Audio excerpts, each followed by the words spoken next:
Good evening, ladies and gentlemen, and thanks for joining us in tonight's edition of the APM Bilingue newscast.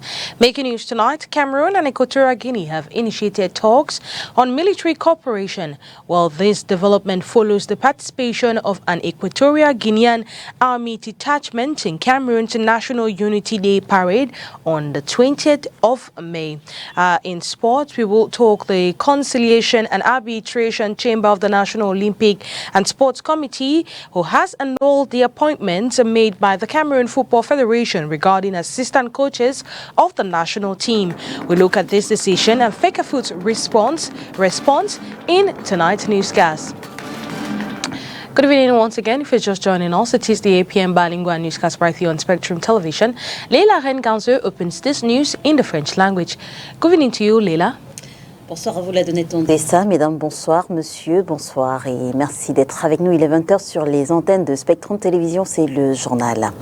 Le vice-ministre de la Défense nationale de la République de Guinée équatoriale a rendu une visite de courtoisie et de travail au ministre délégué à la Défense du Cameroun ce jour. Au menu des échanges, la coopération militaire entre les deux pays voisins. Vous le savez, cette rencontre se tient au lendemain de la participation d'un détachement de l'armée équato-guinéenne au défilé de la fête de l'unité nationale. Inès Pangan et Dieudonné Yassa pour plus de détails.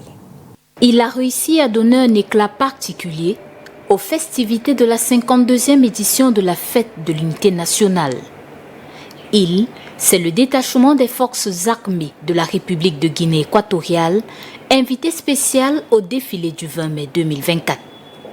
La délégation, constituée d'une compagnie mixte de 108 éléments de diverses formations de ce pays voisin, est conduite par le général de division Congo Ngono Chama, vice-ministre de la Défense nationale de la Guinée équatoriale. Quelques heures après la grande parade, l'heure est au bilan.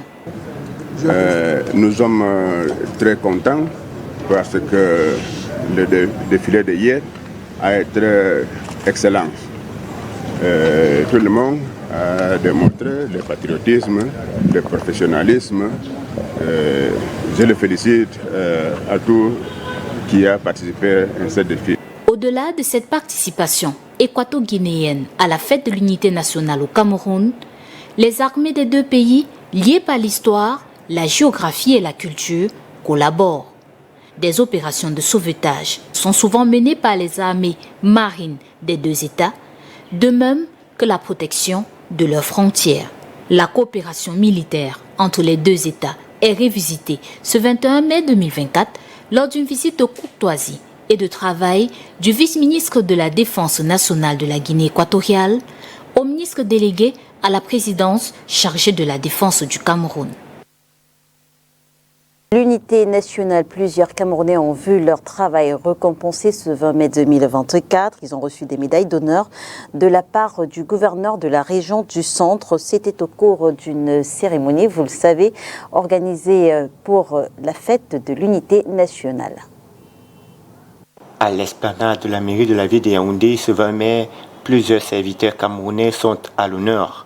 Ils reçoivent les distinctions, médailles respectives pour leur service rendu à la nation. Je suis infiniment reconnaissant à son Excellence, Monsieur le Président de la République, chef de l'État, terriblement reconnaissant. Et je tiens à dire merci à toutes les équipes qui nous permettent d'avancer chaque jour.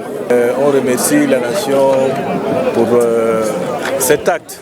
Pour d'autres, ce n'est qu'une interpellation, une invite à travailler davantage au bénéfice du peuple camerounais. Je voudrais tout d'abord remercier le Président de la République, son Excellence Paul Biya, pour le très grand honneur qu'il me fait en me consécrant cette médaille. Et juste dire qu'on va continuer à travailler davantage. Il faut noter que ces distinctions sont attribuées au titre du 20 mai 2024. Celebrations here in the economic capital of Cameroon, Douala. Well, at the Beseke ceremonial ground, the military, civilians, political parties all turned out to celebrate the 52nd National Unity Day. Well, Christella Sexuele was in attendance and files in this report. The place de la Beseke ceremonial ground in the economic capital city, Douala, has welcomed the 52nd National Day celebration, the essential symbol of unity and living together. The very colorful, well-coordinated military, security and defense forces march parade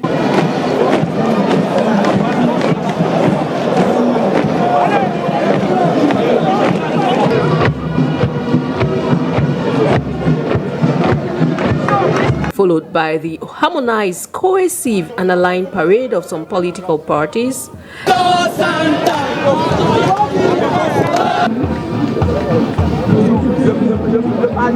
as well as the well-tuned civilian march past display were all illustrations of a true demonstration of strength in unity, which were highly appreciated by all and sundry.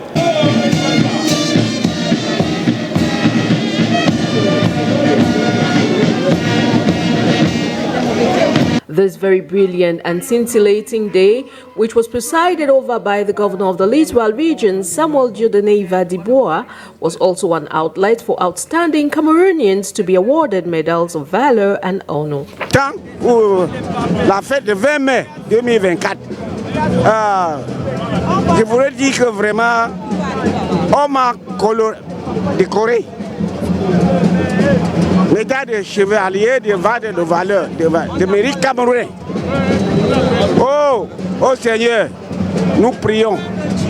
Dieu m'a élevé et Dieu m'a soutenu pour voir la médaille de chevalier de valeur.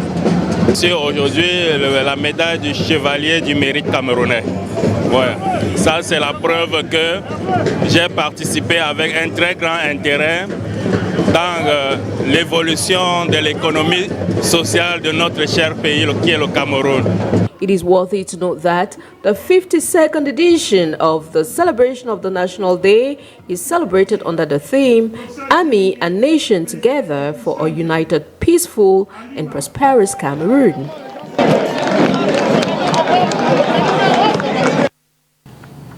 And still in line with the National Day celebrations, our reporter Crystal Asexwele gives us a bit of history on the significance and how this day came about in the following report.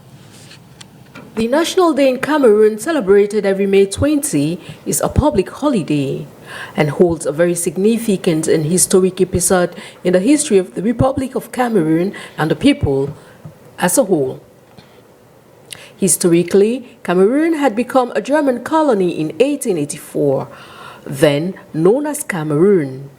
After the Germans' defeat in the First World War, the administration of the colony was divided into two between Britain and France. Hence, the two colonies became UN Trust territories, this after the end of the Second World War, in addition to the creation of the United Nations.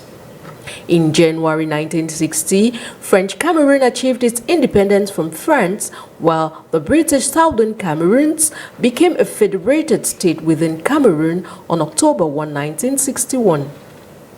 As a result of this, on May 20, 1972, in a national referendum, Cameroonians voted for a unitary state opposing to the existing state. As such, President Amadou Ahidjo proceeded with the abolition of the federal system of government in favor of the unitary state, the Republic of Cameroon. From this day in 1972 onward, this day has remained historic in the history of Cameroon, as this union brought together people from diverse linguistic, ethnic, as well as cultural background. Celebrated across all over the national territory, the 20th May celebration is always characterized by colorful march pasts of both military and civilians, with speeches delivered by the different personalities who held this event. In Yaoundé, political capital of Cameroon, the President of the Republic presides over this event. In the region's headquarters, the governors who represent the state. However, it should be noted that this day, as symbolic and historic as it is, holds an immense cultural significance for the people of Cameroon, as in this union, people from diverse linguistic, ethnic, as well as cultural background are called to live together in peace and unity.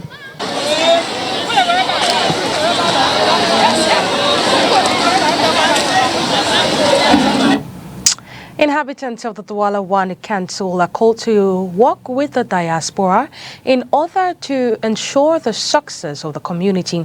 Well, this is the main objective of the Diaspora Development Project, coordinated by the Mayor of the Douala One City Council, Bilingue Malapa, alongside the UNESCO Sustainable Development City Project, financed by the European Union. Our reporter Crystal Asek-Swele and Jules Po attended the press conference and have details. Était une diaspora particulièrement forte dans le développement du Sénégal. As part of the implementation of the UNESCO Heritage for Sustainable Cities project, the Douala One Council, headed by its mayor, Bilingue Malapa, has mobilized all the traditional chiefs and notables of the Douala One village, associations, as well as members of its diaspora in the Douala Mangabel Hall of the Douala One Council to inform them and raise awareness on the construction of a diaspora network for the development of the Douala One commune. La diaspora est une force de développement incroyable. Et les exemples que j'ai pris tout à l'heure lors de ma petite allocution montrent que pourquoi ne pas intégrer la diaspora de Douala Premier à l'œuvre de développement de nos villages et de nos cantons. Nous avons donc invité les chefs traditionnels, les chefs de quartiers emblématiques de Douala pour nous aider à faire dans un premier temps ce recensement de telle manière que nous puissions compter sur notre diaspora pour mettre sur pied et surtout réaliser un certain nombre de projets qui amélioreront les conditions de vie de nos populations.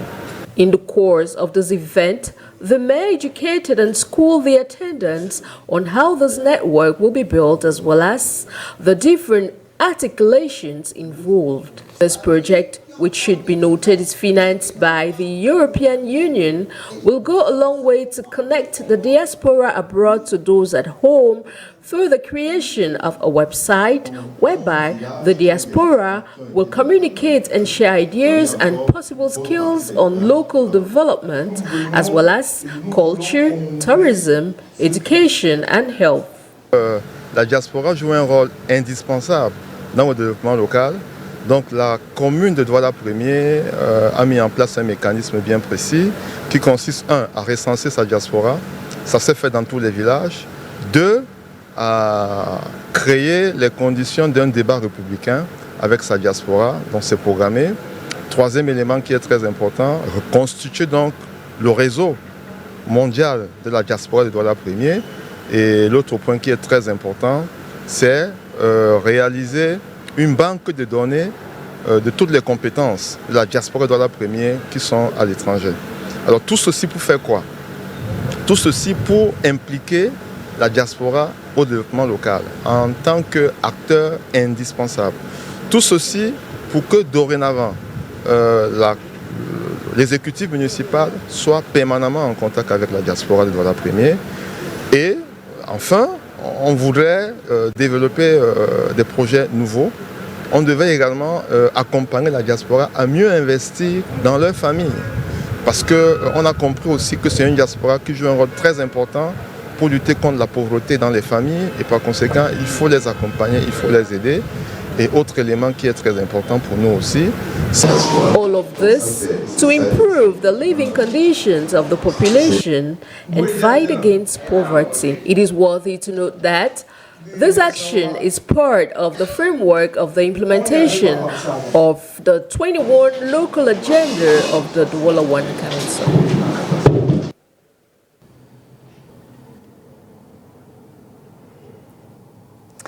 Et avec VOA, nous faisons à présent le round-up de l'actualité africaine.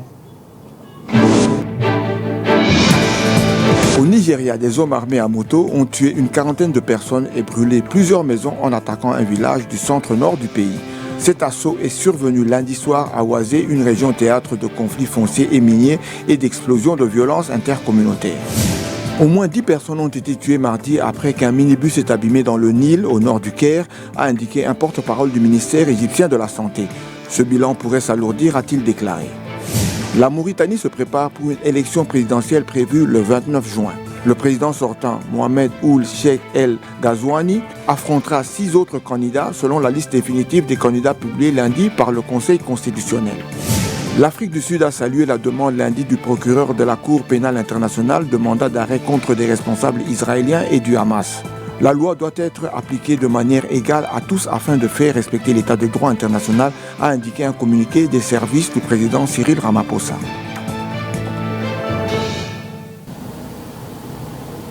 The finals of the African Spelling Bee Championship is scheduled for Abuja this December in Nigeria, and children across the continent are preparing to secure a spot in this very decisive educative championship. Well, the case is true for students in South Africa. Let's get this report from our partners, The Voice of America.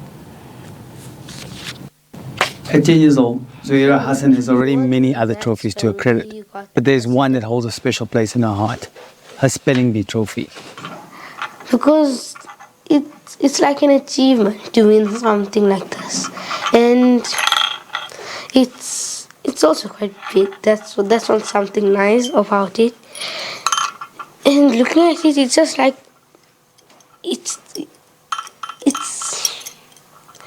it makes me feel proud because I made it somewhere, at least in the spelling bee.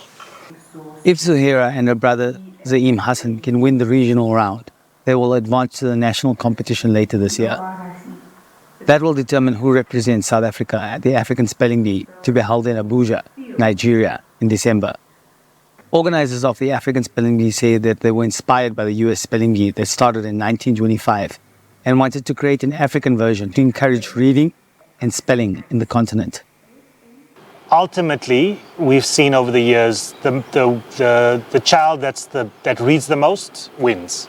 It's there's luck plays some part in the word. If you know a word, you know a word. But what we've seen especially over the last few years, is the best readers win, and those who read widely. Please spell equity. EQUIT.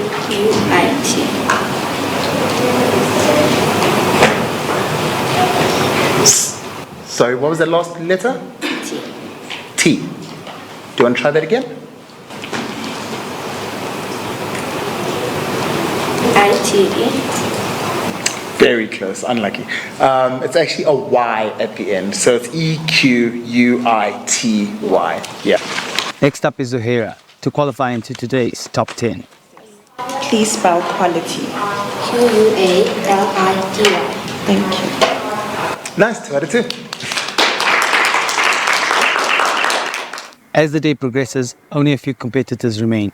Math teacher Helen Carter says that the spelling bee is important because it recognizes kids' excellence in things other than sports. They're the kids who don't thrive in sports, who sit in the library at break and they read, and after school what they want to do is read books. And this is a chance where they can really prove their worth and something that they're strong at and that they're passionate about. Now it's time to reveal the winner. And then between Zuhaira and George, we had to count back all the stuff.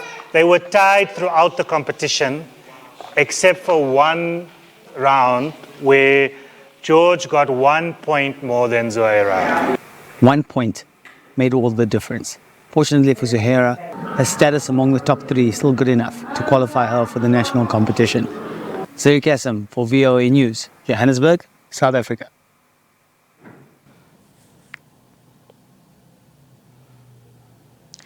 Matches counting for round 32 of the Cup of Cameroon continues this Thursday. Well, already we've seen 20 games played with 11 more to go. It is important to note that out of the 21 teams that have booked their spot in the next round of the Cup of Cameroon, 8 of them are regional teams. Well, let's go get a roundup in this report. Seven-time winners Cotton Sport Garoua have been eliminated from this year's Cup of Cameroon by regional side Epevier of Eboloa. The two teams battled fiercely on Wednesday, with Cotton losing in a post-match penalty shootout after a 1-1 draw in regular time. League winners Victoria United pulled off an incredible comeback against Gaundere FC on Sunday. Trailing 3-1 in the first half, Victoria United applied relentless pressure and equalized in the last minute, forcing the game to penalties. In the penalty shootout, Palemba and teammates emerged victorious with a 5-4 scoreline. In another exciting match, Union Sportive, trailing 1-0 in the first half against the Sansan Boys of Batier, turned the tables in the second half and secured a 2-1 victory. Colombe, determined and focused, silenced Edin with a convincing 3-0 win. All 3 goals were scored in the first half of the encounter.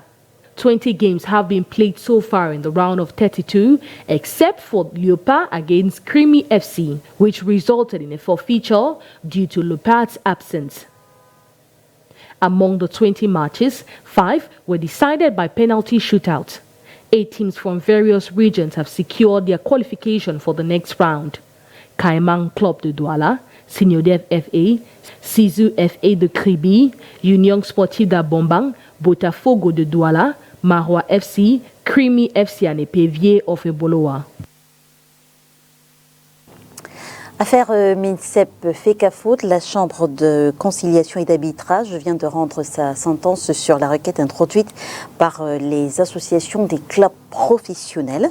L'instance juridictionnelle ordonne la suspension de l'acte de nomination du nouveau staff des Lions Indomptables par la Fédération camerounaise de football. Plus de détails dans ce reportage que signe Olivier Bouzique. Le bras de fer MINCEP et FECAFOOT amorce un nouveau rebondissement. La Chambre de conciliation et d'arbitrage CCA vient de rebattre les cartes. Dans une décision rendue publique ce 21 mai, l'instance suspend les nominations faites à l'issue de la réunion du comité d'urgence de la FECAFOOT le 8 mai dernier. La requête avait été introduite le 14 mai en procédure d'extrême urgence de conciliation contre la FECAFOOT par le Conseil de l'Association des clubs de football professionnels du Cameroun, ACFAC. Dans sa décision, la CCA constate la non-conciliation des parties, ordonne la suspension immédiate des effets de la résolution de la session du comité d'urgence de la FECAFOOT du 8 mai relative à la nomination des membres de la structure d'encadrement technique, médical et administratif de la sélection masculine A de football du Cameroun jusqu'à droit connu. Sur demande du comité d'urgence de la FECAFOOT, Samuel Eto'o avait en effet nommé un nouveau staff technique à la tête des Lions Indomptables du Cameroun en prenant le soin de maintenir le technicien Marc Brice à la tête de l'équipe nationale, battant en brèche ainsi la nomination du staff effectuée par le ministre des Sports et de l'Éducation physique quelques semaines auparavant. En réponse à la sentence de la CCA, le président de la FECAFOOT a saisi par correspondance le président du CNOC, Jamad Kakaba Malboum, afin de dénoncer, dit-il, l'instrumentalisation de la Chambre de conciliation au risque d'une suspension du Cameroun au niveau international. Il faut noter que ce nouveau rebondissement intervient à quelques jours du début du stage des Lions en vue des confrontations prévues au mois de juin 2024. Et vous le dites si bien en sortie de votre papier, Olivier Bouzique, dans une correspondance adressée au président du Comité national olympique et sportif du Cameroun avec pour objet instrumentalisation de la CCA dans l'affaire FECAFOOT contre FC 2000X. Le président de la Fédération camerounaise de football rappelle que la désignation de l'encadrement technique, administratif et médical des sélections nationales, telle que confirmée par la FIFA en prélude des rencontres à venir, reste et demeure la seule prérogative du comité exécutif de la FECAFOOT. De poursuivre, il va falloir que chacun dans le rôle qu'il joue soit face à ses responsabilités sur le risque de suspension que nous faisons courir à notre pays à la faveur des intérêts cachés au mépris des tests pris par le président de la République, chef de l'État. Suspension avec effet immédiat du staff des Lions Indomptables avec à sa tête l'entraîneur-sélectionneur Marc Brice. La FECAFOOT se réserve le droit de transmettre à la FIFA ses décisions. Le comité d'urgence de la Fédération camerounaise de football va se réunir pour donner une suite à ces actes. C'est donc une affaire que nous continuons de suivre. Rideau sur le 20h, mesdames et messieurs. Merci de nous avoir suivis. On se retrouve dès demain 20h sur les antennes de Spectrum Télévision, si, bien sûr, Dieu le veut. Bonsoir. Bonsoir à vous, la Donnette Ondessa. Good night to you, Leila Renganzo, and good night to every viewer of Spectrum Television. To have a wonderful time in the company of our programs.